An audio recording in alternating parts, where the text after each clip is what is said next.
So my name is Gary Lewis. I'm living in Edmonton, Alberta, Canada, and this video here has to do with the Monty Hall Problem. The Monty Hall Problem has been known for quite some time now, and there's been many uploadings to the internet regarding the problem, and it also shows a very fascinating aspect about probability theory. There's been many videos regarding it loaded up to YouTube, and I've put my 2 cents worth in it in this particular problem as well.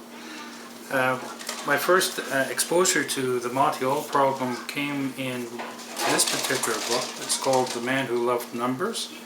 It's about the story of Mr. Paul Erdős. And there's a very good explanation of the Monty Hall Problem in one of the chapters. But this particular scenario or version of the Monty Hall Problem that I like to explain is to drive home the point of the intention of Monty Hall. The intention of Monty Hall is for the contestant to win the prize. Now, I thought to myself, well, what would happen if the intention of Monty Hall is to not have the contestant win the prize? Let's say his intention is the reverse of that. And how would the probabilities resolve itself if his intention was to be the reverse? That is, instead of Monty Hall wanting the contestant to win, and now his intention is not for the contestant to win. Now this can be explained, let's say for example, in a particular scenario. Let's say for example Monty Hall overhears a contestant between one man. Let's say he's dressed up in a chicken outfit, right? And of course, let's make a deal, is this particular game show where people get dressed up in different costumes, etc. But so let's say this guy is dressed up in a chicken outfit. The guy in the chicken outfit, he turns to his friend and he says, "I hear that Monty Hall is from Winnipeg. I hate Winnipeg. Anybody from Winnipeg is a loser." So Monty Hall, listening to that, and he gets really angry and he says, "There's no damn way this man in the chicken outfit is going to win. I'll fix it." So the game starts. But before the game starts, Monty Hall or one of his assistants goes in front of the audience and completely teaches everybody in the audience about the Monty Hall Problem that you can see on the internet and many uploads to YouTube, etc. Tell you what the Monty Hall Problem is all about. That being that you should always switch from the door that you initially picked to the other door that Monty Hall had not picked. So if you pick door number 1, Monty Hall picks one of the 2 other doors, let's say it's door number 2, you therefore must switch from door number 1 to door number 3, thereby increasing your chances from winning from 1/3 to 2/3. It's not the purpose of this particular video of explaining that, but Monty Hall wants every contestant to understand the problem. So Monty Hall therefore knows with 100% certainty that all of the contestants will switch when given the opportunity. So let's go through this, but remember, Monty Hall does not want the contestant to win. Alright? It's completely different.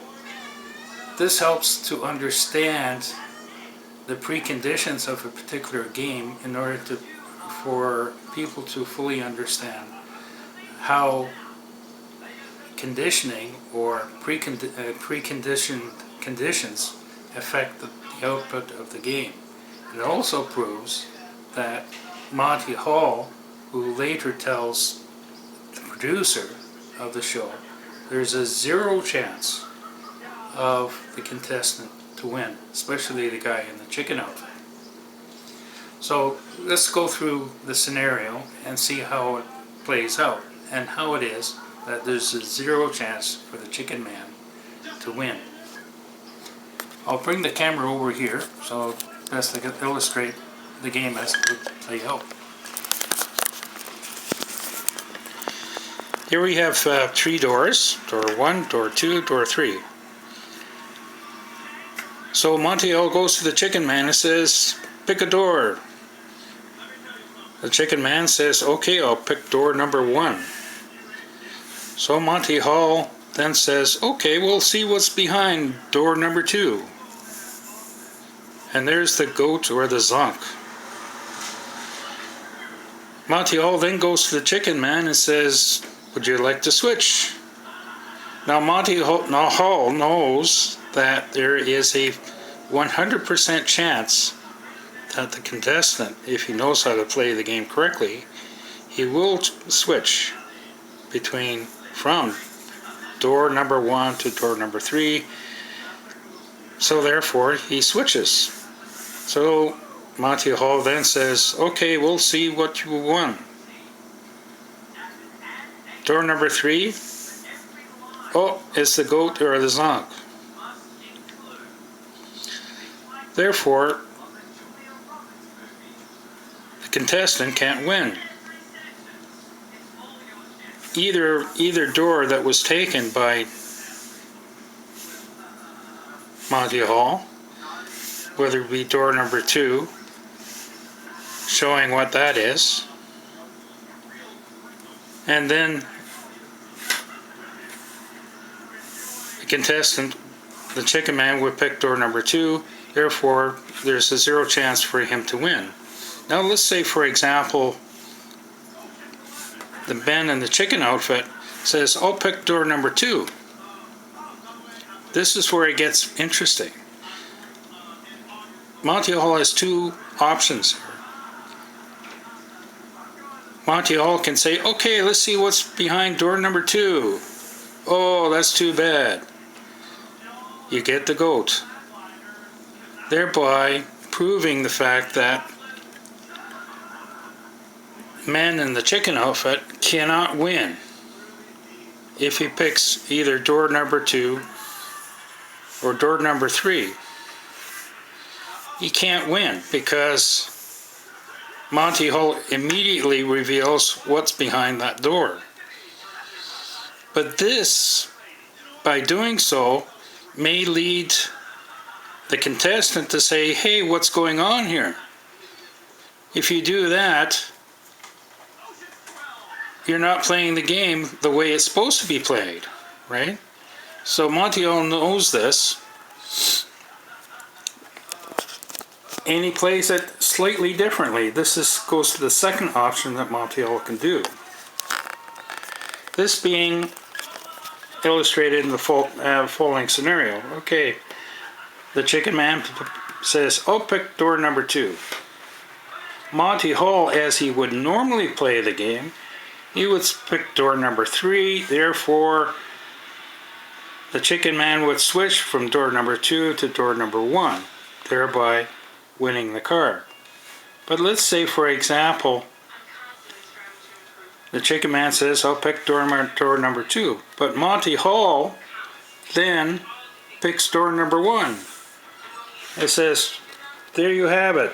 Oh, that's too bad. I'm very so sorry. Everybody from Winnipeg is so sorry that you didn't win the car. That's too bad.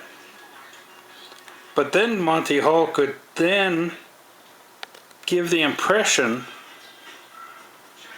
that there might be another car there.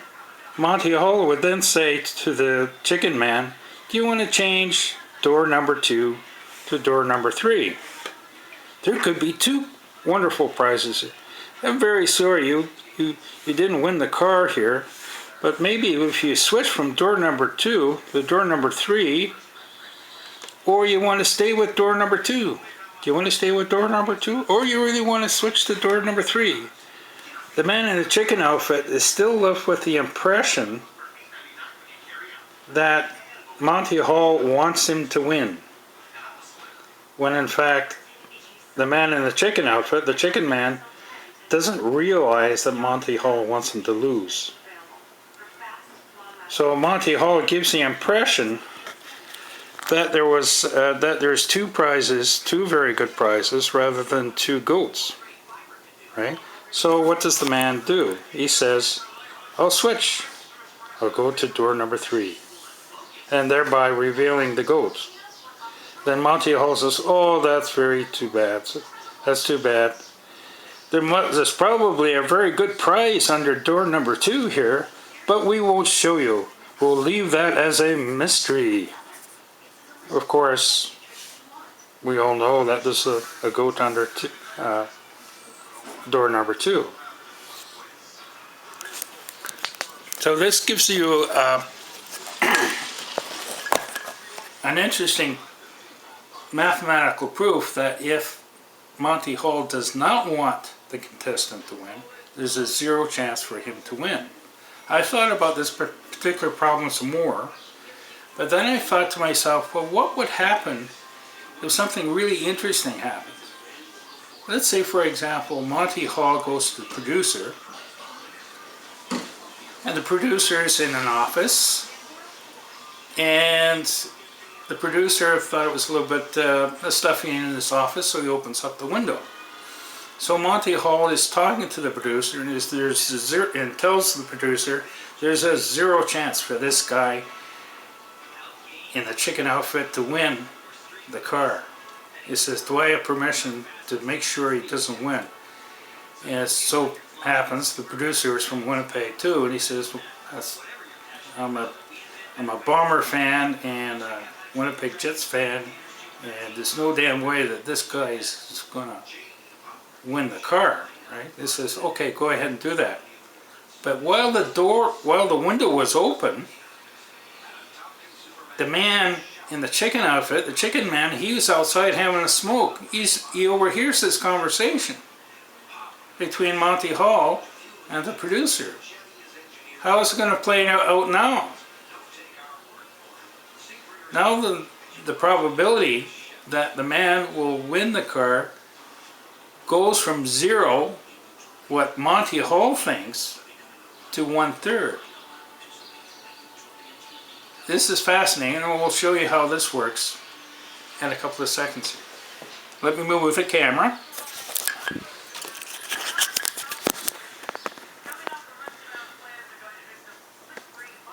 Here we have door number 1, 2, and 3.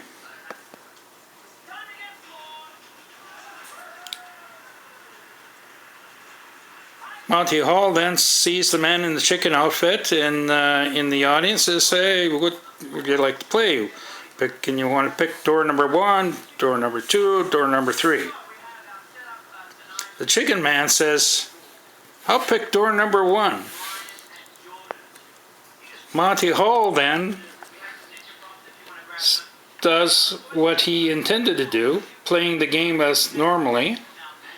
Okay, let's pick out door number 2. Okay, let's see. Oh, there's a goat there. Then Monty Hall then goes to the contestant, the chicken man. Would you like to switch between door number 1 and pick door number 3? Now the chicken man, he's smart.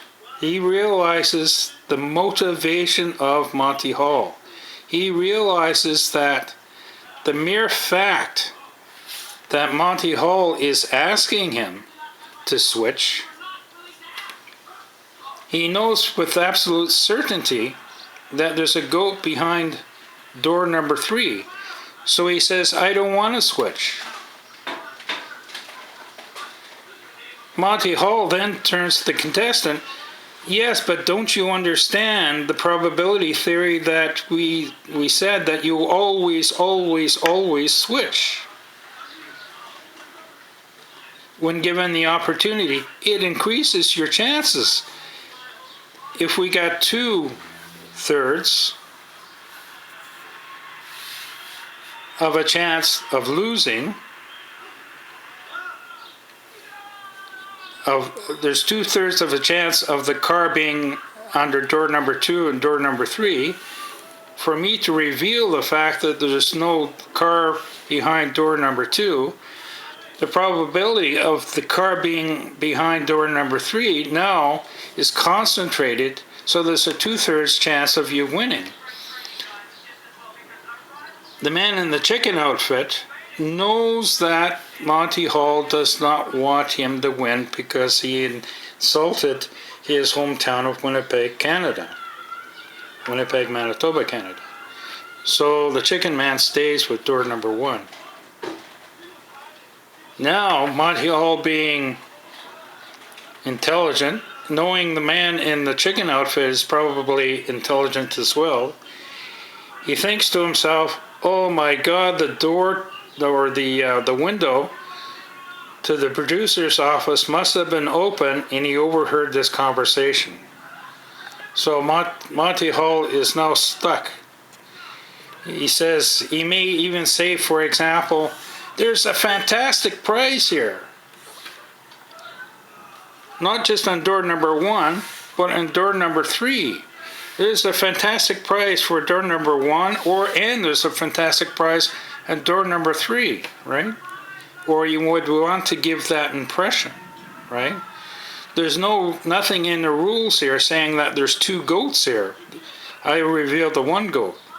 He would still want the contestant to switch, right? The contestant, the chicken man, says, no, I'll stay with door number 1. So Monty Hall reveals door number 3, and the chicken man wins the car under door number 1 because he did not switch.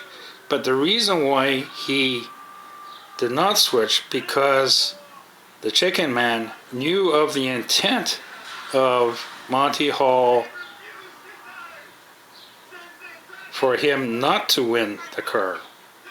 Therefore, the chicken man must therefore deduce the fact that Monty Hall must have overheard him insulting Winnipeg and anybody that comes from Winnipeg, thereby giving Monty Hall the motivation for him not to win the car. So there you have it. This has been reduced to a 0 chance for the chicken man to win, to a 1/3 chance, only based upon the chicken man's knowledge that it was Monty Hall's intention for him not to win the car. So that's so there's a fantastic variation of the Monty Hall problem. Have a good day. I also would love to see your comments below. Thanks, bye.